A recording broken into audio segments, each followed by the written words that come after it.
Hello dear students.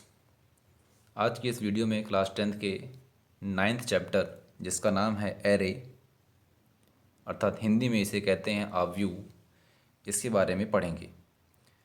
तो array को start करने से पहले हम ये जानेंगे कि एरे क्यों प्रयोग किया गया। तो सी भाषा की अभी तक के जितने भी प्रोग्राम हमने पढ़े उसमें हमने ये देखा कि हमें प्रोग्राम में जितने वेरिएबल की आवश्यकता अर्थात जितने मान की आवश्यकता होती है तो मान किस में स्टोर करते हैं, वेरिएबल्स में, और उन्हीं वेरिएबल्स को हम कैलकुलेशन करते रहते हैं, एक्सप्रेशन देते हैं। तो जितने वेरिएबल जितने मान की आवश्यकता होती है हम उतने वेरिएबल को डेटा टाइप में डिक्लेयर करते हैं। फॉर एग्जांपल हमें 5 वेरिएबल की आवश्यकता है या 5 मानों को जोड़ना है तो 5 वेरिएबल हमें डिक्लेयर करने पड़ेंगे। पर एरे के प्रयोग से हम एक ही वेरिएबल में कई मानों को स्टोर करके रख सकते हैं, अर्थात एक ही प्रकार के कई मानों को स्टोर करके एक सिंगल वेरिएबल में रख सकते हैं, इसलिए एरे का प्रयोग किया जाता है। तो चलिए जानते हैं एरे है क्या। एरे को सबस्क्रिप्टेड वेरिएबल भी कहते हैं। सबस्क्रिप्ट को इस बड़े कोष्ठक के चिन्ह से प्रदर्शित करते हैं। एक समान डेटा टाइप के तत्वों के समूह को एरे कहते हैं, अर्थात एक समान डेटा टाइप के तत्व अर्थात एक समान एक ही प्रकार के डेटा एलिमेंट्स। जैसे इंटीजर हैं तो सभी वैल्यू इंटीजर टाइप में होंगी। इंटीजर का मतलब बिना दशमलव वाली संख्या। अगर दशमलव में है तो सभी संख्याएं फ्लोटिंग पॉइंट होंगी, अर्थात दशमलव बिंदु वाली संख्याएं स्टोर होंगी। तो एक समान डेटा टाइप के तत्वों के समूह को एरे कहते हैं।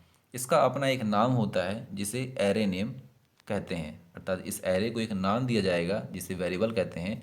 आपने आइडेंटिफायर में पढ़ा होगा कि आइडेंटिफायर किसी वेरिएबल, एरे, फंक्शन को दिया जाने वाला नाम होता है। तो इसे एक नाम दिया जाएगा जिसे एरे नेम कहेंगे।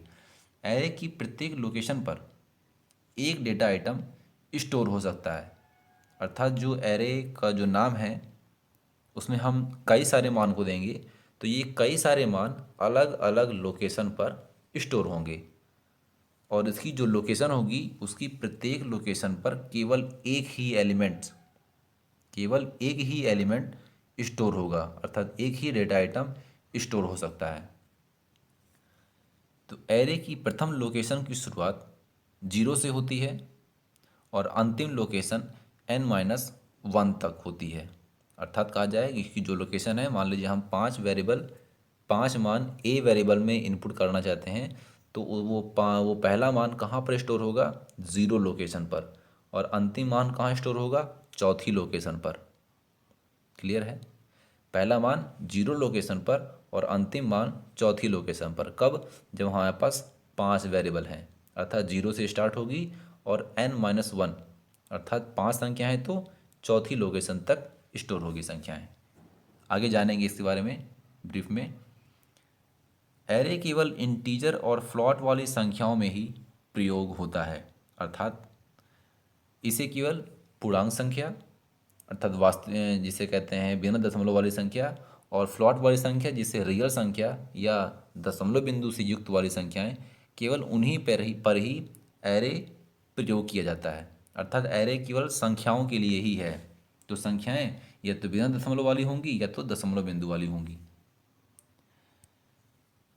इसके लाभ हैं। इसके प्रयोग से प्रोग्राम सरल, आसान और संक्षिप्त बनता है, अर्थात छोटा बनता है। इसके प्रयोग से कोडिंग कम करनी पड़ती है। एक ही प्रकार के कई संख्याओं को के लिए अलग अलग वेरिएबल नहीं लेने पड़ते, अर्थात एरे के प्रयोग से हम एक ही प्रकार की कई संख्याओं के लिए अलग अलग वेरिएबल नहीं लेंगे, एक ही वेरिएबल में एक ही प्रकार के कई मानों को स्टोर रख सकते हैं। अगली जो इसकी हेडिंग है टाइप्स ऑफ एरे, अर्थात एरे के प्रकार। तो जानेंगे एरे के कितने प्रकार हैं। एरे को मुख्य रूप से 3 भागों में बांटा गया है, अर्थात इसके 3 प्रकार हैं। पहला है 1 डायमेंशनल एरे, इसे शॉर्ट में कहते हैं 1D एरे। डायमेंशनल को हिंदी में कहते हैं विमी अर्थात विमा। डायमेंशन माने विमा और डायमेंशनल माने विमी, और एरे को हिंदी में कहते हैं आव्यूह। तो वन डायमेंशनल एरे अर्थात 1D एरे या एक विमी एरे। दूसरा है टू डायमेंशनल एरे, शॉर्ट में इसे कहते हैं 2D एरे या द्विविमी एरे। और तीसरा इसका जो प्रकार है वह है मल्टी डायमेंशनल एरे अर्थात बहुविमीय एरे, इसे शॉर्ट में कहते हैं 3D array. 1D array, 2D array और 3D एरे। तो एरे के प्रकार में हमें केवल दो प्रकार पढ़ने हैं, 1 डायमेंशनल और 2 डायमेंशनल, यही दोनों कोर्स में हैं। तो एरे के कितने प्रकार हैं? 3 प्रकार। क्लियर है? हमें केवल दो पढ़ने हैं। तो पहला है 1D एरे अर्थात 1 डायमेंशनल एरे, एक विमी एरे। इस प्रकार के एरे में केवल एक ही सबस्क्रिप्ट का प्रयोग किया जाता है। इसकी साधारण सी परिभाषा है एक विमी एरे, द्विविमी एरे और 3D एरे। तो इन तीनों की जो डेफिनेशन है वो इसकी हेडिंग से रिलेटेड है, अर्थात जिसमें एक सबस्क्रिप्ट प्रयोग होगा 1D एरे, जिसमें दो सबस्क्रिप्ट प्रयोग होंगे 2D एरे, और जिसमें 3 सबस्क्रिप्ट प्रयोग होंगे वो कहलाएगा 3D एरे। तो इस प्रकार के एरे में केवल एक ही सबस्क्रिप्ट का प्रयोग किया जाता है। सबस्क्रिप्ट किसी एरे के नाम के आगे बने इस बड़े एंगल ब्रैकेट चिन्हों में लिखी संख्या को कहते हैं, अर्थात ये जो चिन्ह है इस बड़े ब्रैकेट का, इसके अंदर लिखी संख्या को सबस्क्रिप्ट कहते हैं, जो एरे के एलिमेंट अर्थात तत्वों को प्रदर्शित करती है। ये जो 5 लिखी है संख्या, ये एरे में स्टोर किए जाने वाले तत्वों को इंडिकेट करेगी। कौन? ये सबस्क्रिप्ट। इसका सिंटैक्स है, प्रारूप है, डेटा टाइप, एरे नेम और एंगल ब्रैकेट के अंदर ये बड़े कोष्ठक के अंदर साइज दे देंगे। इसे एग्जाम्पल के द्वारा समझते हैं। डेटा टाइप में हमने दिया इंट अर्थात इंटीजर, एरे नेम में दिया ए और साइज में दिया इसकी 5, ये बड़े कोष्ठक चिन्ह के अंदर अर्थात सबस्क्रिप्ट के अंदर हमने 5 दिया। इसका प्रयोग है, इस लाइन को समझिए कि ए एक वेरिएबल है, ए एक वेरिएबल है जो 5 इंटीजर टाइप के मान को स्टोर करेगा। समझ में आया कुछ? अर्थात ए वेरिएबल में हम 5 संख्याएं देंगे, कौन कौन सी? इंटीजर टाइप में, इंटीजर टाइप में होनी चाहिए, बस हो गया। जैसे 5, 3, 1, 50, 15 या 91, तो 5 संख्याएं स्टोर करेगा कौन? A variable. अब मैंने बताया कि अलग अलग लोकेशन पर अलग अलग एक डेटा आइटम स्टोर हो सकता है। तो ये जो पहला मान है ये 0 लोकेशन पर, और जो अंतिम मान है ये चौथी लोकेशन पर स्टोर होगा। आइए देखते हैं कैसे। तो इसकी जो पहली लोकेशन है इंट A5 की, ये A5 5 मान स्टोर करेगा ए वेरिएबल। तो इसकी जो लोकेशन है ए की, पहली लोकेशन में पहला डेटा आइटम है 4, अर्थात हमने जो पहला मान दिया 4 कहाँ पर स्टोर है? A0 लोकेशन पर। ए क्या है? Array name. A1 लोकेशन अर्थात दूसरा मान कौन सा है? 5, उसकी लोकेशन क्या है? A1। तीसरा मान हमने दिया 12, कहाँ पर स्टोर हुआ?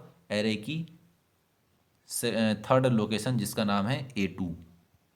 इसके अनुसार A3 पर हमने मान दिया 32, A4 पर मान दिया हमने 7।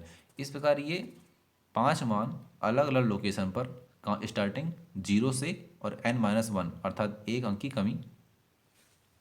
तो 5 मान है तो लोकेशन 4 तक जाएगी। इस प्रकार ये डेटा आइटम को स्टोर करता है। नेक्स्ट हेडिंग है इनिशियलाइजेशन ऑफ 1 डायमेंशनल एरे, अर्थात 1D एरे का प्रारंभीकरण करना। मैं इसे साधारण सी भाषा में समझा दूं। हमने इसके पिछले प्रोग्रामों में, पिछले चैप्टर के प्रोग्रामों में ये पढ़ा कि जैसे मान लीजिए हमें 2 नंबर को जोड़ना है, तो आउटपुट में क्या था? हम 2 नंबर को इनपुट कराते थे। क्यों? स्कैनर फंक्शन का हम प्रोग्राम में यूज़ करते थे।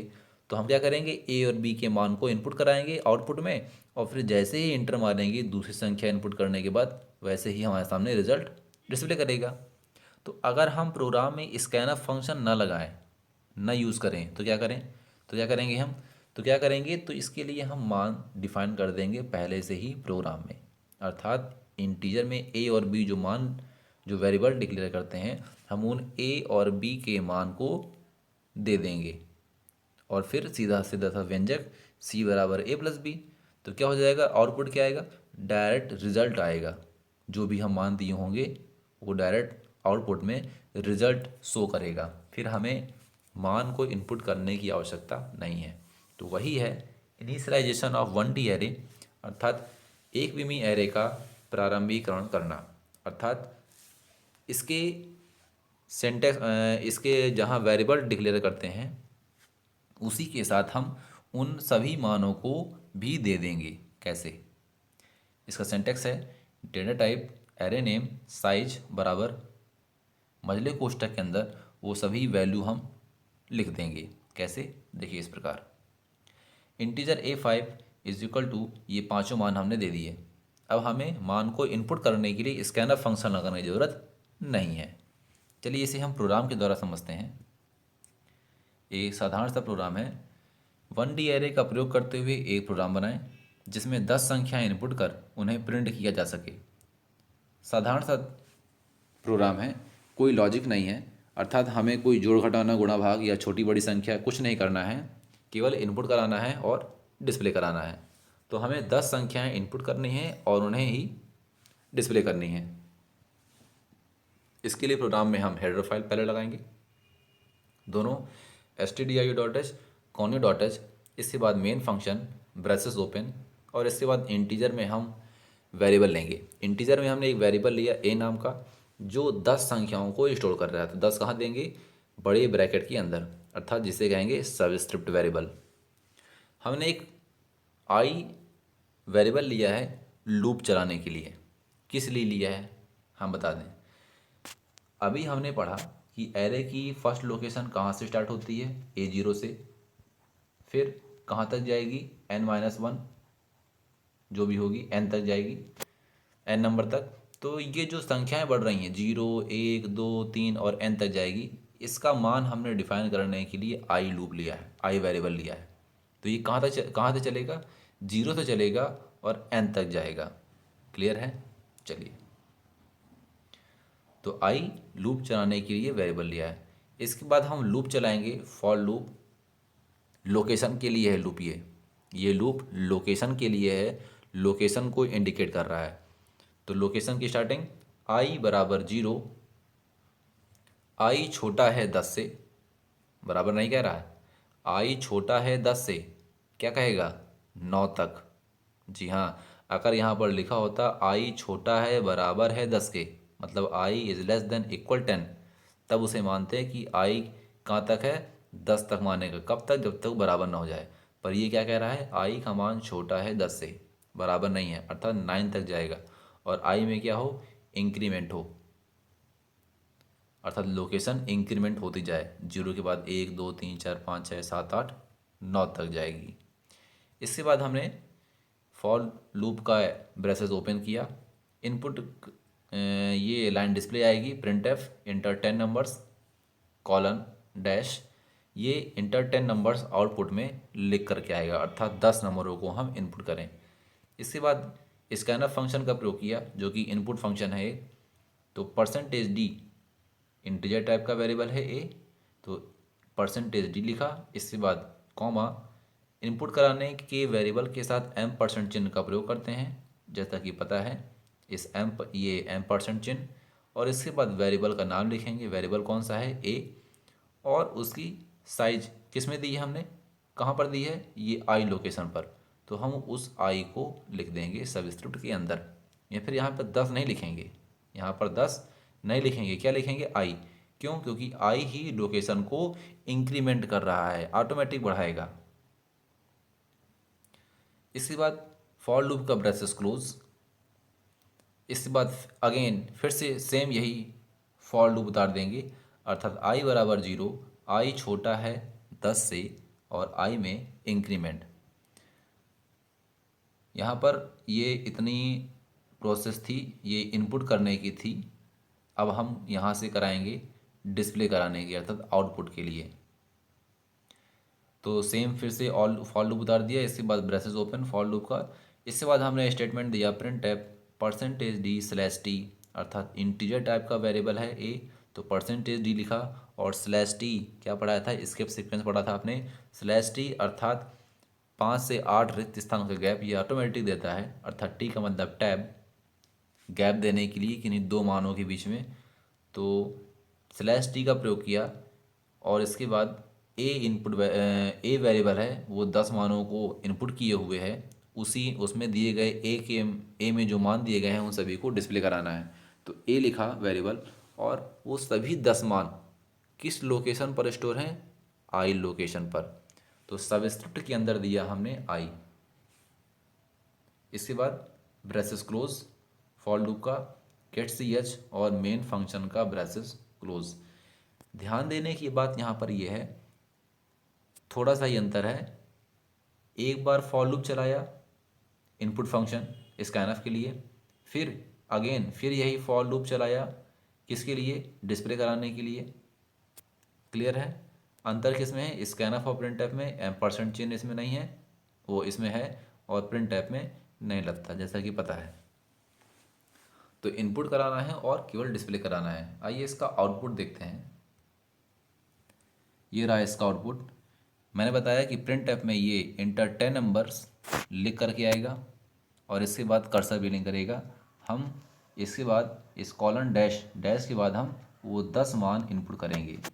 10 मान हमने इनपुट किए। पहला मान दिया 5, 16, 18, 29, 10, 20, 54, 42, 20, 56, और जैसे ही 56 लास्ट डिजिट 10वें नंबर की लिखने के बाद जैसे एंटर मारेंगे, वो सभी संख्याएं हमें एक लाइन पर बीच में गैप दे करके डिस्प्ले कराएगा। अब ये गैप अभी यहाँ पर जो समझ में आ रहा है वो आगे कंप्यूटर की स्क्रीन में थोड़ा ज़्यादा होगा। तो इस गैप को शो कराने के लिए हमने स्लैश टी का ही प्रयोग किया है।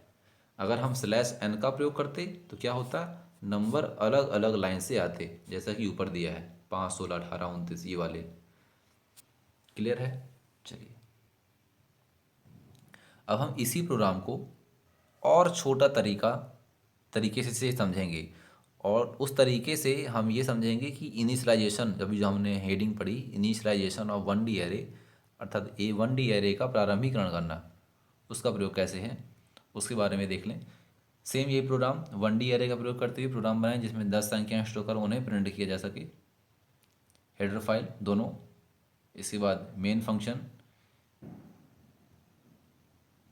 ये यहाँ पर देखिए इंटीजर A10, ए क्या है, वेरिएबल जो 10 इंटीजर मानों को स्टोर कर रहा है। ए क्या है, वेरिएबल जो 10 इंटीजर मानों को स्टोर करेगा। अब उन 10 मानों को हमने इस ब्रैकेट के अंदर, ये ब्रेसेस के अंदर दे दिया।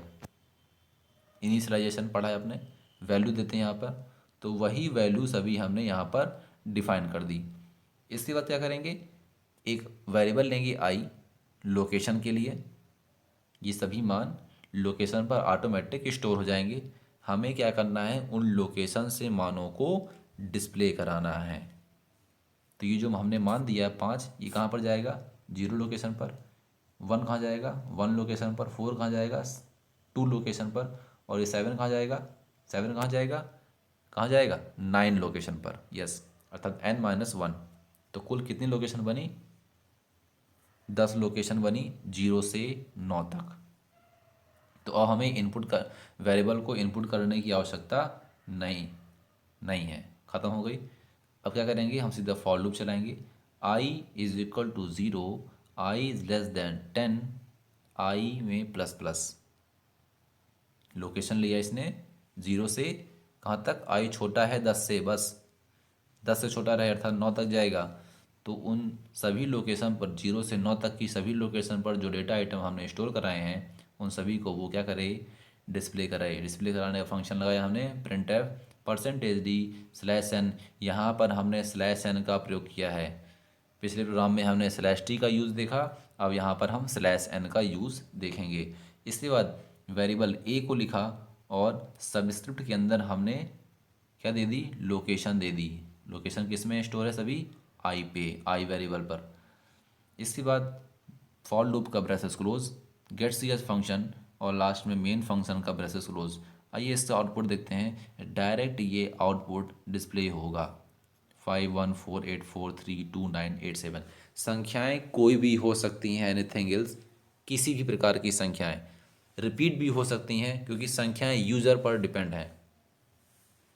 संख्याएं यूज़र पर डिपेंड हैं कि वो कौन कौन सी संख्याओं को इनपुट कराना चाहता है या कौन कौन सी संख्याओं को डिस्प्ले कराना चाहता है। तो ये था 1D एरे।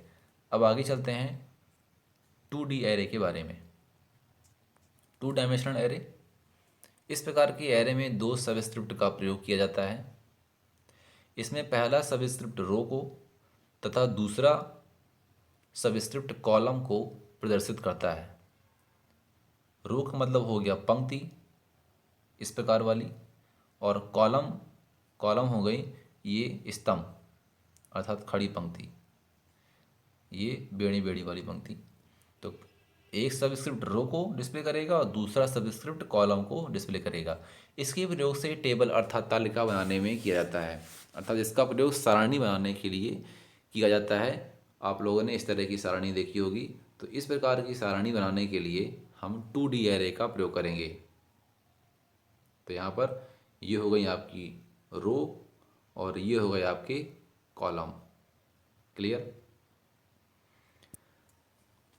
इसका सिंटैक्स है डेटा टाइप एरे नेम, पहला सबस्क्रिप्ट रो और दूसरा सबस्क्रिप्ट कॉलम। हम यहाँ पर उनकी संख्या देंगे कि कितने रो चाहिए और कितने कॉलम चाहिए। इसका एग्जांपल है इंटीजर a32। अब यहाँ पर समझने की बात है, 3 क्या है रो और 2 क्या है कॉलम, अर्थात 3 रो हो जाएंगी ये इस प्रकार की, देखिए क्लियर है, और 2 कॉलम बन गए। ये पहली रो, ये दूसरी रो, ये तीसरी रो, ये पहला कॉलम, ये दूसरा कॉलम। तो अब आप ये बताइए कि इसमें कुल कितनी संख्याएं आएंगी। जैसा कि दिख रहा है 6 संख्याएं आएंगी। तो ज़्यादा गणित लगाने की ज़रूरत नहीं है। ये जो हमने 3 और 2 डिक्लेयर किए हैं, यहाँ पर 3 और 2, इन दोनों का मल्टीप्लाई कर दीजिए। 3 और 2 हैं, इन दोनों का मल्टीप्लाई अर्थात 6। तो 6 संख्याएं इसमें आएंगी। फॉर एग्जांपल अगर हमने मान लिया कि 4 और 3 की रेंज में बना है टेबल, अर्थात 4 रो और 3 कॉलम में, तो कुल कितनी संख्या आएंगी, इन दोनों का मल्टीप्लाई कर दीजिए, 12 संख्याएं आएंगी। अर्थात उस पूरे टेबल में 12 संख्याएं आएंगी। इसके बाद चलते हैं इनिशियलाइजेशन ऑफ 2 डायमेंशनल एरे, अर्थात 2D एरे का प्रारंभिकरण करना। जैसे 1D एरे का था सेम वैसे ही 2D एरे का है, अर्थात पहले से प्रोग्राम में मान इनपुट करा देना है तो डायरेक्ट उसका रिजल्ट आएगा। सिंटेक्स है इसका data type array name, row column same वैसे सिंटेक्स ऊपर वाले की तरह, इसकी तरह। अंतर क्या है, केवल वैल्यू अर्थात मान दे देना है। इक्वल के बाद मझले ब्रैकेट के अंदर वैल्यू सभी डिफाइन कर देनी है। तो कुल कितनी वैल्यू देंगे, 3 और 2 के बीच में 6 वैल्यू देंगे। 6 वैल्यू हम यहाँ पर डिफाइन कर देंगे कॉमा लगा करके। एग्जाम्पल देखिए, इंटीजर ए रो में दिया हमने 2, कॉलम का मान दिया हमने 3, तो 3 दूनी 2 तिहाई 6, बात पे एक ही चीज़ है। हमने वो 6 मानों को मझले कोष्ठक मझले ब्रैकेट के अंदर हमने डिफाइन कर दिया। इसे भी हम प्रोग्राम बना के समझेंगे। एक प्रोग्राम है साधारण सा, 2D एरे का प्रयोग करते हुए एक प्रोग्राम बनाएं जो 3 गुणे 3 की मैट्रिक्स अर्थात सारणी प्रिंट करे। 3 गुणे 3 का मतलब है कि 3 रो और 3 कॉलम। फॉर एग्जाम्पल इस तरह से मान दिखाए,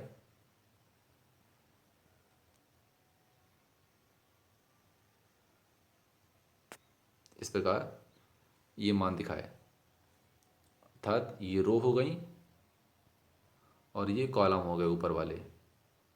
क्लियर? ये रो और ये कॉलम। तो 3 गुणे 3 की मैट्रिक्स, 3 रो और 3 कॉलम की टेबल एक हमारे सामने क्रिएट करे। मान जो भी होंगे वो हम डिसाइड करेंगे। ठीक है, मान जो भी होंगे वो हम इनपुट करेंगे और उन्हीं इनपुट किए गए मान को इस प्रकार से दिखाई दे। चलिए, सबसे पहले हेडर फाइल दोनों stdio.h conio.h main function braces open. Integer में हम वेरिएबल लिए a, इसकी साइज़ दी हमने पहली रो की कितनी है ऊपर दिया हमने हेडिंग में प्रोग्राम में 3, कॉलम दिया 3 अर्थात 3 और 3, कुल कितनी संख्याएं आएंगी, यस 9 डिजिट, 9 संख्याएं आएंगी। अभी हमने 1D एरे में एक आई वेरिएबल लिया था, किस लिए लिया था, जी हाँ लोकेशन के लिए एक वेरिएबल लिया था। क्यों लिया था, क्योंकि एक ही सबस्क्रिप्ट वेरिएबल था। अब यहाँ पर दो लूप चलेंगे, एक चलेगा रो के लिए और दूसरा चलेगा कॉलम के लिए। एक लूप चलेगा रो के लिए, दूसरा चलेगा कॉलम के लिए। तो हमने दो लूप यहाँ, हमने दो वेरिएबल यहाँ पर ले लिए। नाम से स्पष्ट है, आर और सी, अर्थात रो के लिए और दूसरा कॉलम के लिए। तो हम पहला लूप चलाएंगे रो के लिए, आर बराबर 0, आर छोटा है 3 से, आर प्लस प्लस, अर्थात लोकेशन की स्टार्टिंग रो की कहाँ से, 0 से कहाँ तक जाएगी, आर का मान छोटा है 3 से, कहाँ तक जाएगा, 2 तक जाएगा, अर्थात 0 1 2, कुल कितने मान हो गए, 3। तो 3 रो बन जाएंगी। इसी प्रकार कॉलम, फॉर सी बराबर 0, C is less than 3, C plus plus, अर्थात सी का मान 0 से स्टार्ट होगा, लोकेशन कहाँ तक जाएगी, 2 तक जाएगी, अर्थात 3 से छोटा है, 3 से छोटा है, बराबर नहीं कह रहा है। इसके बाद प्रिंट एफ इंटर नंबर्स, ये लाइन लिख करके आएगी inter numbers. Scan of function का प्रयोग किया। परसेंटेज डी इंटीजर टाइप का वेरिएबल है ए, एम परसेंट साइन, ए का ए लिखा हमने, वेरिएबल है जो कि, और ए में जो ये 3 रो के और ये 3 मान ये कॉलम के डिस्प्ले ये इनपुट करेंगे, तो किस वेरिएबल में देंगे हम, आर में और सी में। 3 मान अर्थात 3 रो चलेंगी और 3 कॉलम चलेंगे। तो हम केवल 9 डिजिट दे देंगे किस वेरिएबल में, ए वेरिएबल के लिए, तो ऑटोमेटिक वो रो और कॉलम में एडजस्ट करेगा। इसके बाद ब्रेसेस क्लोज, ये फॉर लूप देंगे दूसरा। अभी तो हो गया ये इनपुट कराने की प्रोसेस, ये हो गई। अब हम देंगे डिस्प्ले कराने के लिए, तो सेम वैसे ही दोनों फॉर लूप फिर से उतार देंगे। फॉर आर बराबर 0, r is less than 3, r plus plus, और फिर हम देंगे प्रिंट एफ स्लैश एन। क्यों देंगे, चलिए इसको समझते हैं।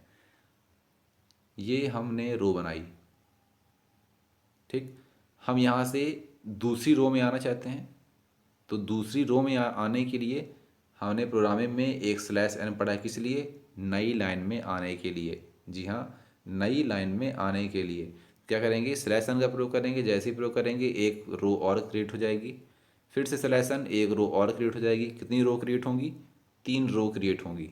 क्लियर है, 3 रो क्रिएट होंगी।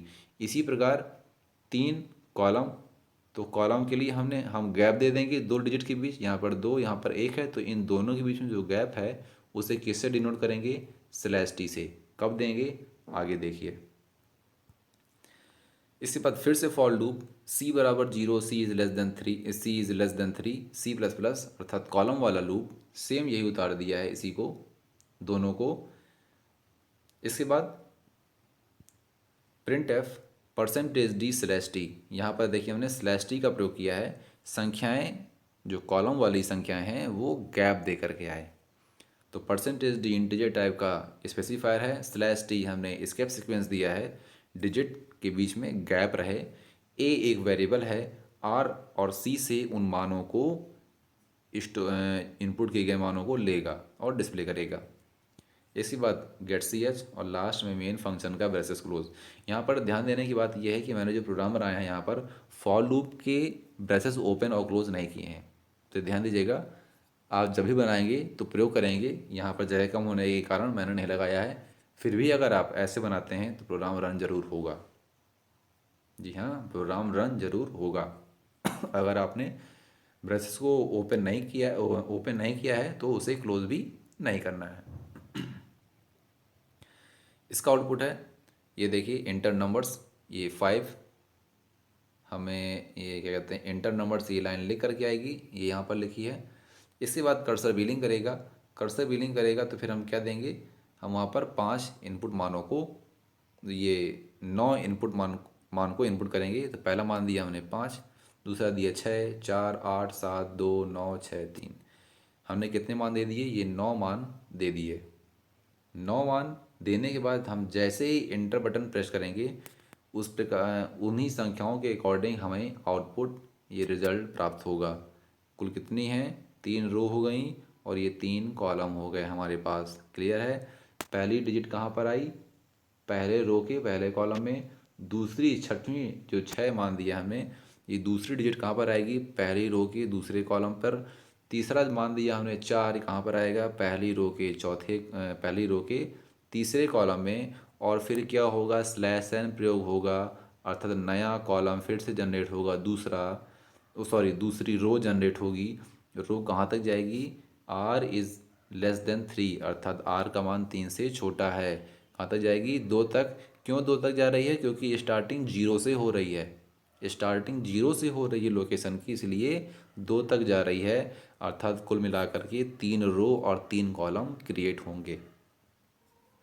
क्लियर है? तो इस प्रकार आप भी अपना एक अकॉर्डिंग प्रोग्राम बनाइए, और इसका प्रोग्राम, ये जो 2D एरे का प्रोग्राम है, इसे आप 2 डायमेंशनल एरे के इनिशियलाइजेशन के द्वारा, मैं हिंट दे दूं, ये 3 चीज, ये इतना नहीं लगेगा। और यहाँ पर हम क्या दे देंगे? इस 3 को लिखने के बाद ब्रैकेट में वो 9 मानों को हम यहाँ पर इनपुट करा देंगे कॉमा लगा के, और फिर सीधे आर और सी, और फिर सीधे यहाँ से चालू, ये पूरा चारों लाइन लिख देंगे। सीधा आउटपुट हमें ये डिफाइन होगा। आप चेक करिएगा। इस प्रकार ये चैप्टर ख़त्म होता है। धन्यवाद।